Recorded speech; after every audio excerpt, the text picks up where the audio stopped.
Aleloia! Mbola faly miarahabantsika amin'ny anaran'i Jesosy indray ny tenako amin'ity andro anio ity. Mbola voinaitra ho an'Andriamanitra irery ihany moa izany no ahafahako mijoro vavolombelona eto. Zaho zany dia nahita fahitana izay nasehon'ny Tompo tamiko tamin'ny 8 août 2024. Ny fahitana izay nasehon'ny Tompo tamiko moa izany dia ny anjely.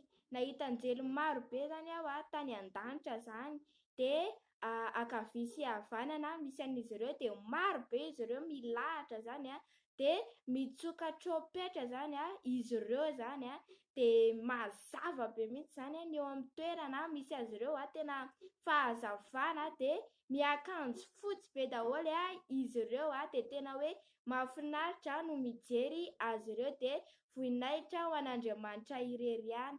Dia ny hanetanako antsika zany isika zany rehefa mijoro tsara, miorina tsara, rehefa manao ny sitrapon'Andriamanitra, manaraka ny sitrapon'ny Tompo zany tsika dia tena hoe ampisehoan'Andriamanitra zavatra maro sy ampahitan'ny Tompo zavatra maro zany tsika rehefa miorina tsara, rehefa matoky an'Andriamanitra. Dia voinaitra ho an'i Jesosy irery ihany.